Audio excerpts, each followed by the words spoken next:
Un huérfano sin un centavo, analfabeto en su propio idioma, expulsado de un país entero por una guerra mundial.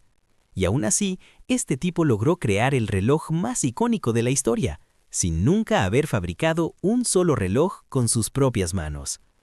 Esta es la historia absolutamente demente de Hans Wilsdorf, el fundador de Rolex, y te prometo que en los próximos minutos vas a descubrir el truco sucio que usó para dominar el mundo y por qué probablemente nunca has escuchado su nombre. Pregunta número 1. ¿Cuánto crees que cuesta realmente fabricar un Rolex? Pregunta número 2. ¿Por qué pagas $15,000 por algo que cuesta 800 fabricar? La respuesta está en la mente retorcida de un niño huérfano alemán que entendió algo sobre los humanos que nadie más captó en 1905. Pero antes de revelarte ese secreto, necesitas saber que Hans Wilsdorf no tenía nada, cero, ni Gielna, nada de nada. Cuando tenía 12 años, ambos padres muertos, mandado a un internado por tíos que no lo querían, sin herencia, sin contactos, sin apellido famoso. Y aquí está el giro enfermizo. Ese niño decidió que iba a crear el objeto de lujo más deseado del planeta. ¿Con qué? Con aire, pura audacia y un cerebro que funcionaba diferente.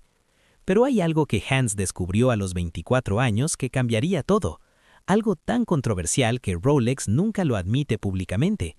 Te lo cuento en exactamente 90 segundos, pero primero. Año 1900. Hans tiene 19 años. Consigue un trabajo de oficinista en una empresa de relojes en Suiza. Trabajo aburrido, salario miserable, cero futuro. Pero Hans nota algo raro. Los relojes de bolsillo son enormes, incómodos, ridículos.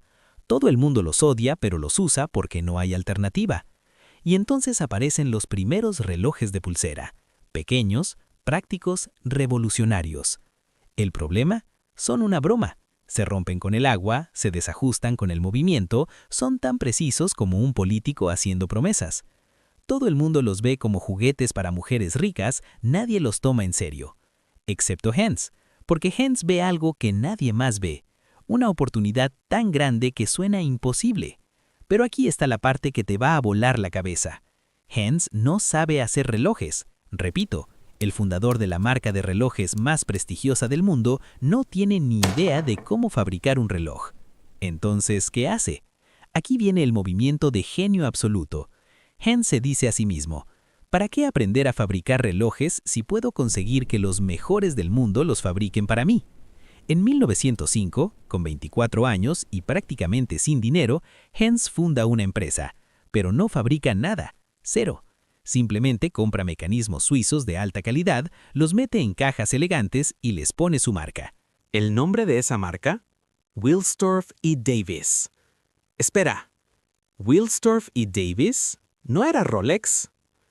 Paciencia, joven Padawan, porque el nombre Rolex tiene una historia tan calculada que da escalofríos. Te la revelo en 60 segundos. Pero primero, Hans tiene un problema masivo. Año 1908. Los relojes de pulsera siguen siendo vistos como basura. Nadie respetable los usa. Los hombres se burlan de ellos. Eso es para señoritas, dicen. Hans necesita cambiar la percepción del mundo entero. Necesita hacer que los relojes de pulsera sean cool, masculinos, poderosos. Pero no tiene presupuesto para publicidad. No tiene celebridades que lo respalden. No tiene nada. Entonces, hace algo brillante y ligeramente psicópata. Inventa un nombre que suena como el tic-tac de un reloj. Corto, fácil de pronunciar en cualquier idioma, imposible de olvidar. Rolex. Dilo en voz alta. Rolex. ¿Lo escuchas? Es el sonido de un mecanismo de precisión. Pero eso es solo el comienzo del plan maestro. Porque ahora viene la jugada que separa a Hans de cualquier otro emprendedor de su época. Año 1910. Hans hace algo que nadie había intentado antes. Manda uno de sus relojes al Instituto Oficial de Cronómetros de Suiza. ¿Por qué? Porque ese instituto certifica la precisión de los relojes. Y nunca, repito, nunca habían certificado un reloj de pulsera. Solo relojes de bolsillo gigantes. Todo el mundo le dice que está loco, que es imposible, que va a hacer el ridículo. Hans manda el reloj de todas formas. ¿Y adivina qué? Gana la certificación. Primer reloj de pulsera en la historia en ser oficialmente reconocido como cronómetro de precisión. El mundo del reloj explota. Los periódicos lo cubren. La industria entra en shock.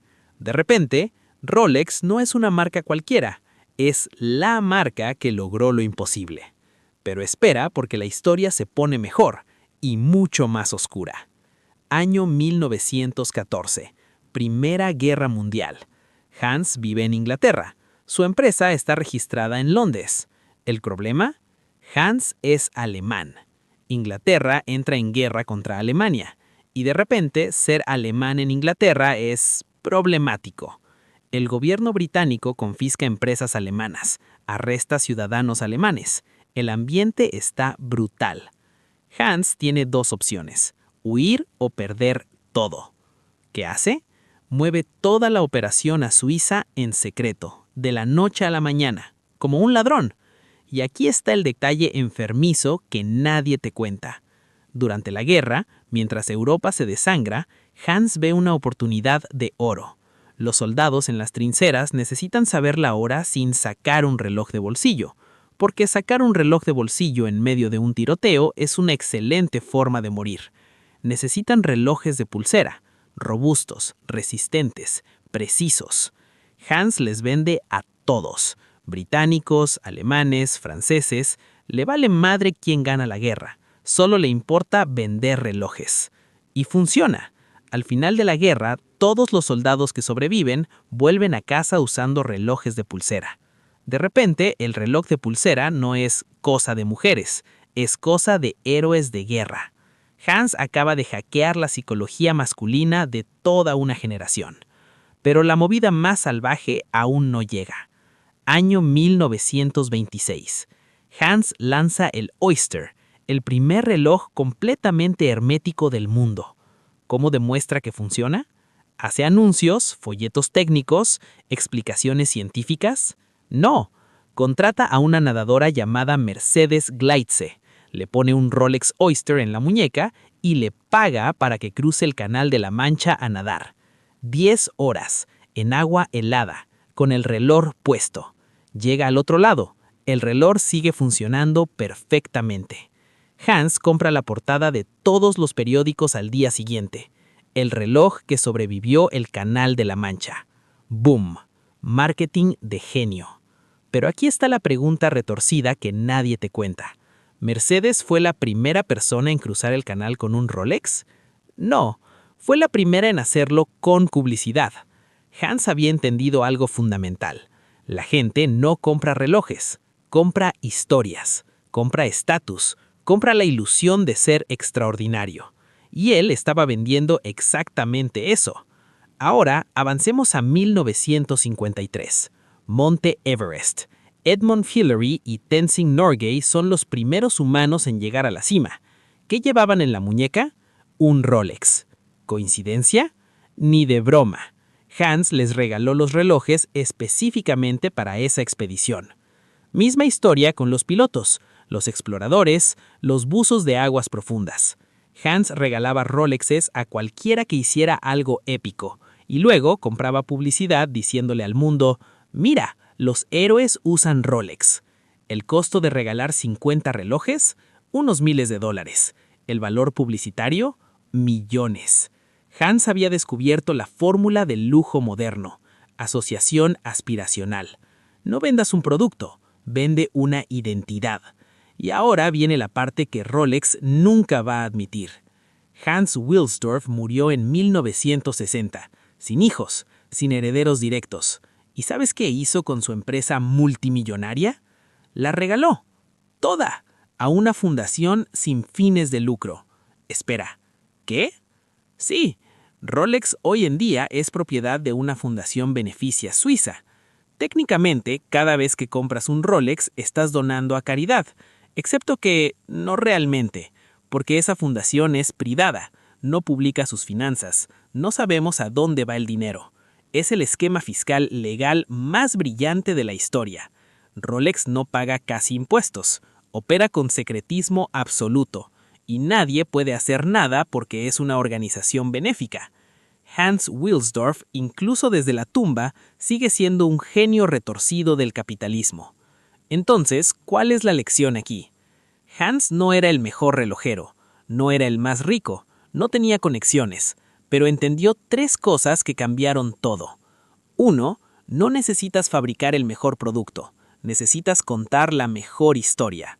2. La gente no compra características técnicas, compra estatus y pertenencia. 3. Si regalas algo a las personas correctas, el mundo entero va a querer comprarlo. Un huérfano alemán sin un centavo construyó un imperio de 8 billones de dólares vendiendo tiempo, pero en realidad nunca vendió tiempo, vendió la fantasía de ser extraordinario. Y ahora, cada vez que ves un Rolex, no estás viendo un reloj, estás viendo 120 años de manipulación psicológica perfectamente ejecutada.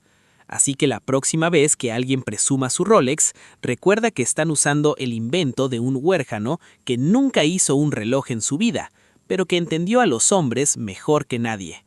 Ahora ve y cuestiónalo todo, especialmente las cosas que todo el mundo quiere, porque probablemente hay un Hans Wilsdorf en algún lugar riéndose mientras cuenta su dinero.